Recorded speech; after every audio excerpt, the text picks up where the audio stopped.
readers, reviewers, countrymen, lend us your ears.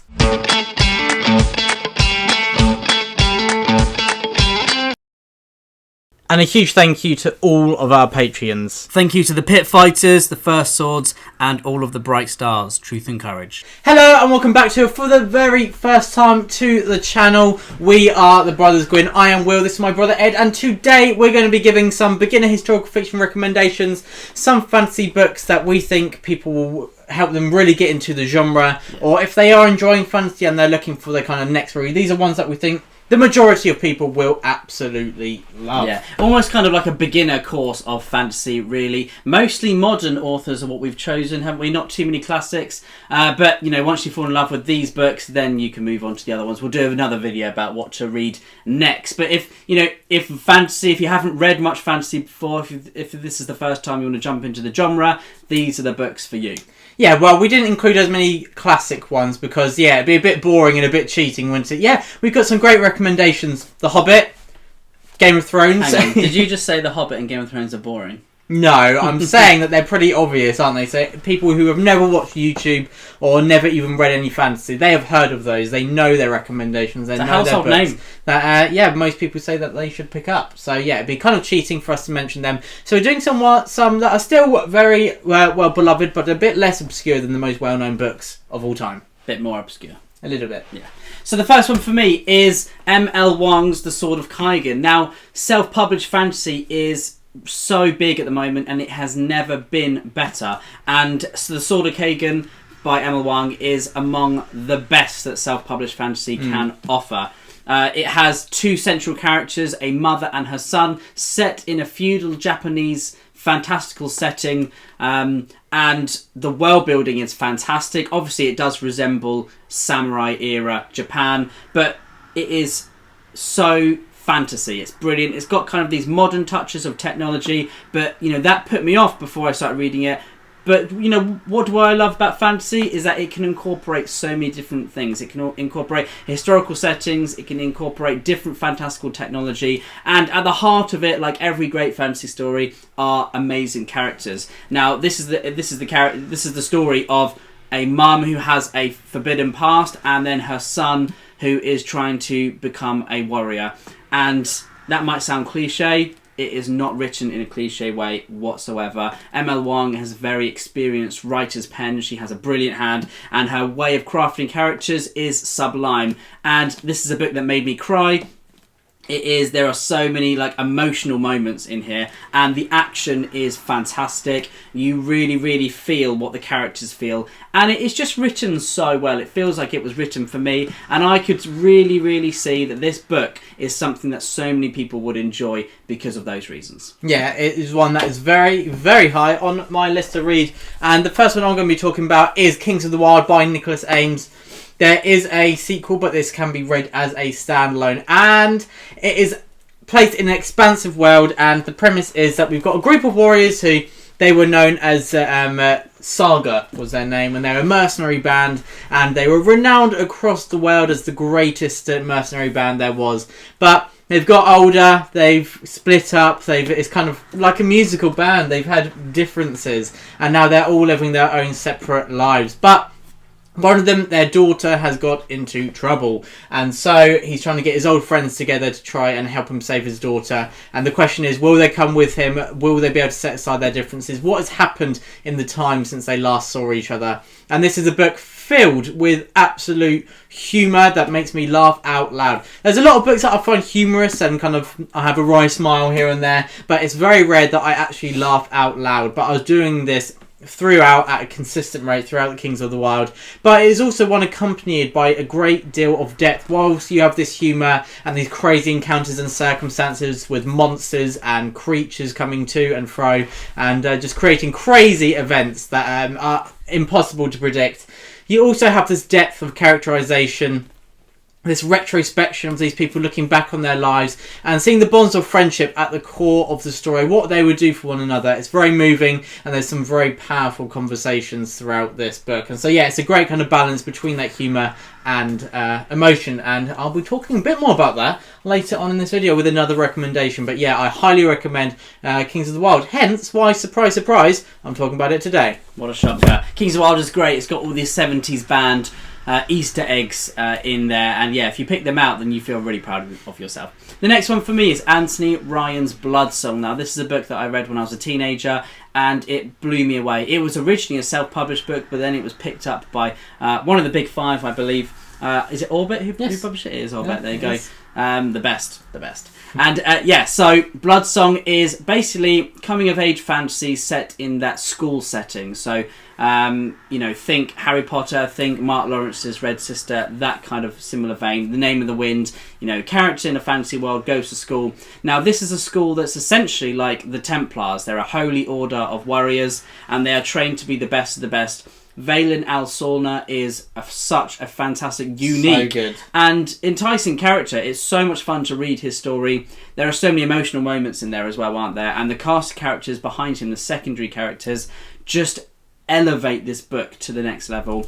There are these emotional scenes that are so impactful. You feel the betrayals, you feel the heartache, you feel the joy that the characters feel. And again, this book is full of just brilliant characters that make the world spring to life. And I absolutely love Bloodsong, and I'm desperate to reread it. But it's one that I would definitely put so high on the list to read if you are, a newcomer to fantasy or a beginner. Yeah, it's been 5 or 6 years since I read this, but Valen Al-Solna and so many iconic scenes in this book still spring to my mind as vivid as the day I've read them. And so when kind of it stands the test of time, that's a fantastic book in your opinion, and I think that this is going to be one that many, many people will enjoy. And next up, I said I'd be talking a bit more about that kind of balance between humour and emotion. And I have that again with Mort by Terry Pratchett. I've only read, this is the only book in Discworld that I've read by Terry Pratchett, so please, any Discworld lovers, don't come after me for not recommending maybe the right one for people to start with or things like that. I think Mort is a great place to start. I've heard by many people. Are you going to be attacked by people with pitchforks? Oh, not again. Not again. I'm twice a week at the moment, yeah, I'm starting to feel like Shrek. And anyway, this resemblance is uncanny. It is. Thanks for saying that, Ed. No, you're more like Donkey. Oh, thank you. Thank you.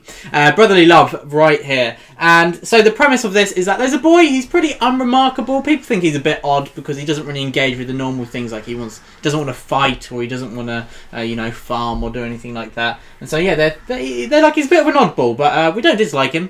And so his father takes him to a fair thinking, let's get him an apprenticeship, And there's a strange figure there who says, I will take the boy on as an apprentice. And the father's like, that is fantastic. Finally, someone's going to take him off my hands. And so, yeah, he makes a deal. And Mort goes off with none other than the living embodiment of death. The literal figure of death. And Mort is going to be his apprentice. And so, yeah, you can imagine that springs up a lot of crazy events and situations. And Mort is kind of just thrown into this world, and he's a great, really peculiar but quirky main character. And it is very humorous, of course, as I was saying, with all those events he's going to be thrown into. A lot of really strange things that are just so funny. But then it's got a lot of depth as well. Of course, it's talking about the subject of death. Death has to collect people at the end of their life. And there's some very powerful scenes revolving around that. And so it's got a bit of a philosophical edge to it that I really loved. And yeah, it's so easy, it's so accessible. And yeah, Terry Pratchett just uses this really smooth prose that just makes it easy to glide through the story. Now, found family is a trope that you will really grow accustomed to in the fantasy genre because it is, it's so much good. Fun to read, and it's a trope for a reason. Traitor's Blade is probably the embodiment of that trope. In the found family, we have the three musketeers essentially here in a fantasy world. Falcio, Kest, and Brasti, and those three characters, their brotherhood, their friendship is just fantastic. It is the best relationship between three characters in fantasy, in my opinion. The best friendship I love the way they bicker, the way they all love each other, they fight for each other, and the way they hate each other sometimes as well at the same time. It's true. And it is so much fun to read. The humour here that Sebastian de Castell has is just some of the best in fantasy that I've read. These books will have you laughing out loud, but the emotional moments will hit hard as well, especially as the series progresses. There are 4 books, each gets a little bit darker than the next, I would think, if you agree with me, Will, and they get more and more epic in scope, don't they? Yeah. There is the vein of Found Family running through this, as well as all of these fantastic action sequences. And the characters are, it's a bit to and fro at times, isn't it? Where there are political machinations and it is, political intrigue, as well as these characters just have no idea what's going on most of the time. Someone just bumbling they're bumbling and fumbling, and often trumbling as well. And yeah, it's so much fun. It's exciting to read. Traitor's Blade is just brilliant. 3 musketeers. Rapier dueling, that you have everything in here that you would love to read in a fantasy book, and the friendship is just unparalleled. It really is, and they're kind of famed across the kind of fantasy community now, aren't they? Yeah. And next up I have The Rage of Dragons, something that is not funny at all. No, I don't think you laugh at one. There's some little jokes between friends, but mostly this is a story of vengeance in a world full of danger and warfare and political and social injustice as well. Mm-hmm. So we follow Tao, and he is someone who is in the lower echelons of society. But I can't spoil it. There's something revolving around vengeance kind of thing. And we all love a good story of vengeance, don't we? And then there's also a little gladiator-esque segment as well. And it is just absolutely brilliant. This is so fast-paced. If you're looking for something to get you out of a reading slump, this is probably the number 1 book I'd recommend, because it is action-packed, so fast-paced, always has you on the edge of your seat. I mean, I got a cramp through kind of leaning forwards. It was bad. It's danger. That should be a warning on the front of the book. But it is totally worth the physical pain. And the emotional trauma as well, because you really fall in love with these characters. You feel so attached to them. And Tao can be infuriating but not irritating. I think there's a very fine difference. Irritating is where the character's just annoying you and you just stop doing that kind of thing. But infuriating is where you want to shake them and tell them to do the right thing, but the reasons they're doing these other actions, it makes sense, and it's making the story great as well, because it's showing that they are flawed, that they have vices, and we are showing it both their and their virtues. And yeah, it's a really fantastic story. And yeah, book 2, Fires of Vengeance, is equally as brilliant in my humble opinion, and I cannot wait for book 3. Yeah, what makes Rage of Dragons different from many other books is that it's an African-inspired fantasy as well, isn't it? Yes, the cultures and the world building is so unique and fresh compared to, lots of fantasy is, inspired by medieval Europe, and I love reading that as well, but it's so much fun to read something that's a little bit different. You feel like you're in somewhere new and exciting that's been unexplored. And yeah, Evan Winter is a great writer. It's so fast paced. The gladiator sequence that Will mentioned earlier is just top tip.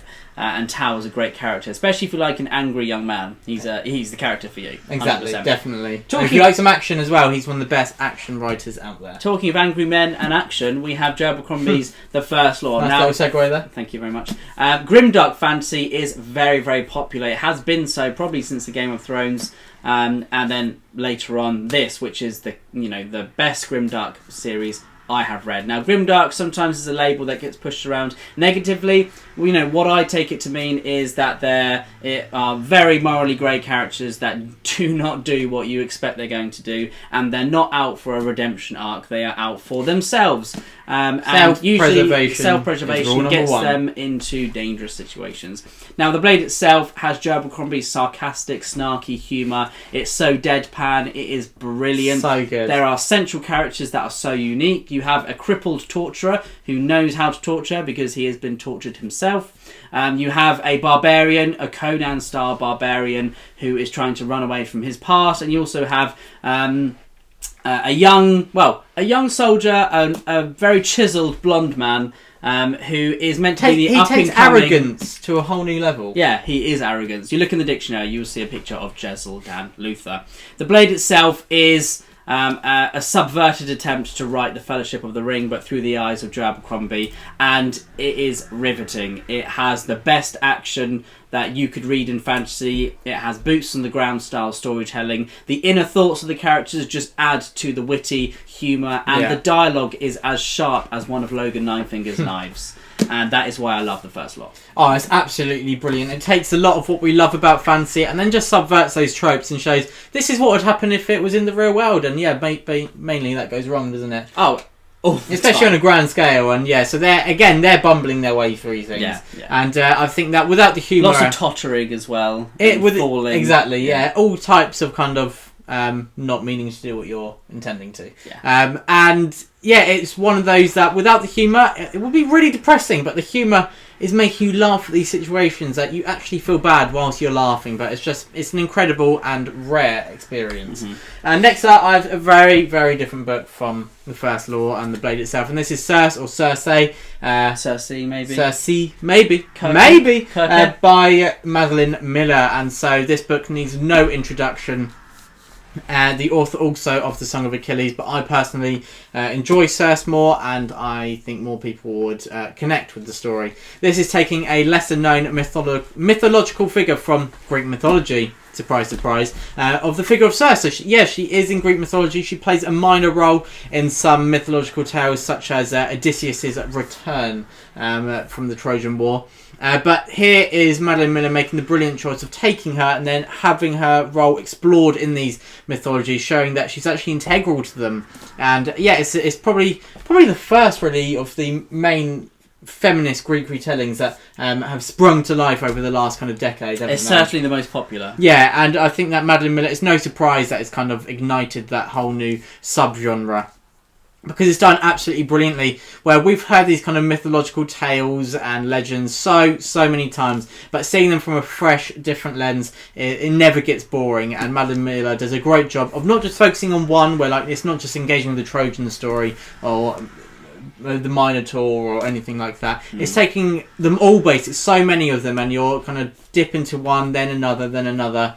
And then you've got, obviously, the story driving through all of that, the arc of Circe at the centre. And it's absolutely brilliant.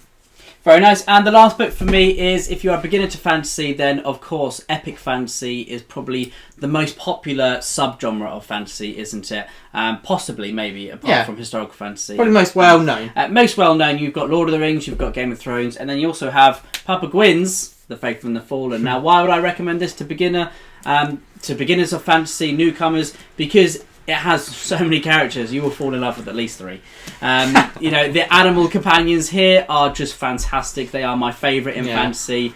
And you have so many different avenues that you can explore and you can love in The Faithful and the Fallen. It's so fast-paced. Every single chapter means so much to the final result, to the last page.